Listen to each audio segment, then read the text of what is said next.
And this barn is obviously the base and the training camp for when Daniel Dubois boxed Anthony Joshua, and we're going to get into all of that later on. And madly outside here, you see the vision of the Wembley Arch as well. So it was like it was meant to be that day, that whole thing. But like I say, we'll get into all that. I want to get into the breaking story of you and Daniel Dubois now reuniting. There was a brief spell when you weren't together, obviously after the Alexander Usyk fight. How did that come about? What was the reason for the split, first of all, Don? Well, obviously, when it's widespread, it's not an isolated situation. This happens all the time within our industry.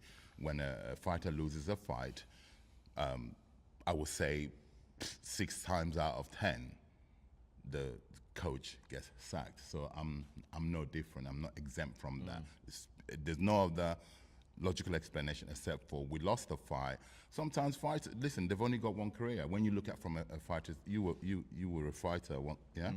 So you can relate to this. You only have one career, and that career is probably a short window. Your professional, let's say, assume you've done all the amateurs, yeah? Which is usually about 7 years or so. Then you start being a professional. You've got a 10-year window to get to your destination, yeah? So when fighters make these decisions, it's based purely, I've only got one career, I need to make sure I try and maneuver myself to be able to get to my destination. So when fighters lose a fight, like I said, generally the trainer pays with his job. Yeah, I mean, Daniel Dubois teamed up with you, ironically, when he lost the first time, when he lost last time, you had the first fight with Alexander Usyk out in Poland. We was out there for that one. You know, you built Daniel Dubois. He come up short there, but, you know, he gave a good effort, but he felt there was more to go. Correct. You know, and you had a great little journey there for a few years. You know, you built and you had some good wins over Filip Hrgovic and Baby Miller. Then, obviously, the Usyk fight come up again. Let's get into the fight itself, Don. Like, going in there, obviously, you had the game plan. We saw things happening. We saw things unfolding through that fight. And there were times there where you felt, right, now, Daniel, go. You go, and he just didn't take that opportunity. Do you look back on that, and you know, have you had that discussion with him? Not as yet. No. Not as yet, because, you know, when we lost the fight, he came in for a day, and we sat there, just myself and Daniel alone in this gym, and he was asking me a few questions, like what happened, what did I do wrong, stuff like that. I felt it was too premature to go into it. I said to him, look, it's not the time. Let the dust settle. There was a planned holiday, family holiday. I said, go away on holiday. When you come back, we'll sit down and we'll go through it and we'll go forward. And then that was it. So we didn't really have time to discuss that, because shortly after they came back from holiday, I got the sack. Yeah. So that discussion was never had. Yeah. So who should he be fighting next? Like I said, ideally, we should have an easy option but we're not at liberty to be given that, because we have to deal with it how it is. Anyone that we're presented by Frank Warren, we're willing to deal with it. Sure. All right, so let me give you, I'll tell you what, we'll play a little game here, actually. So I'm going to give you 3 names. Tyson Fury's rumoured to be coming back as well. We don't know who that's against. Makhmudov, possibly. I've heard that. Daniel Dubois, again, has shown interest. He said, yes, please, I'll have that. Fabio Wardley says, yes, please, I'll have that. Obviously, Fabio Wardley wants to fight. Daniel. No, not Daniel, no. Just testing, 1, 2, 3. Trying to catch me out here. No, Fabio Wardley showed an interest in fighting Tyson Fury straight away, but Fury needs that warm-up fight before jumping back into these big fights. But, like, where do you see all these sitting, Don? Like I say, let's go Daniel Dubois, Zhale Zhang. That's the rumoured fight. Is it a possibility? Is that fight that's a name in the hat? It's a big possibility, yes. The only one we don't know about is Fabio Wardley. Now, I spoke to Frank Warren yesterday, and Frank Warren said you'll see Fabio Wardley out, definitely, end of April, beginning of May.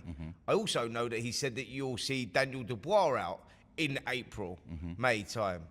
I also know he said you'll see Tyson Fury out at that time. So it's a busy period, man. Like April and May, I think, are going to be the real busy periods. Moses Atama obviously going out end of March the 28th. He's against Franklin, who was training in this very ring. He was doing his camp here prior to Moses getting injured. Yeah. So I mean, there's a whole raft of fights that could happen. Yeah. And would you be happy if a name is presented, whatever name is presented, you'll be happy to take that fight for Daniel next, whatever? Most definitely. Yeah, yeah. We're in the fight industry. Are you ready to fight? Are you well enough to fight? What level are you at? Everything, all those things I said, we've ticked off the boxes. Are you ready to fight? Do you want to fight? The answer is yes. Not being macho, not being cocky. We're in the business of fighting. Deontay Wilder, Derek Chisora is the next fight that's going to happen. I believe that it happens on April the 4th. It's rumoured. It could possibly be on Sky Sports. We're going to have to see. Frank Warren is disputing that at the moment, but Derek's saying he's out of contract. But that's stuff that's nothing to do with us. But if that fight does happen, it's a good fight right now. Oh, brilliant fight. It's a very fan-friendly fight. Two contrasting stuff. They're going to gel so well, those styles. I'm excited as well as I'm a coach, I'm a boxing fan. I'm excited to watching that fight. Who wins that fight? Because Derek if we would have talked about before you finish the sentence, Derek Chisora. I know that. He's a Derek guy. No, not because of that. No, not because of that. I mean, you brought Derek up from a kid, really. Correct. From the amateurs, he turned over turned over with yourself, Sure. and you had a mad journey with him. We said we was going to talk about it, so. Sorry to interrupt you. He turned over with your uncle. Yeah, he turned my uncle John. I was John's assistant. That's how I learned my trade. I came through his uncle. Then when his uncle retired, he handed the baton over to me, and I ran a bloody good race with Derek Chisora. Yeah, you certainly did, mate, and yet you certainly had your ups and downs with that kid as well. Not just in the ring, but it was harder controlling him out of the ring. Correct. And I think that's Correct. what my uncle. That's probably why my uncle retired. If I'm totally honest, he's getting to the age. He's getting to the age where he's going. You know what? I've got to let Don take the reins now. Yeah, but he loved Derek. You was under John's tuition for Yes, a while, I was. weren't you? That's how you come into boxing.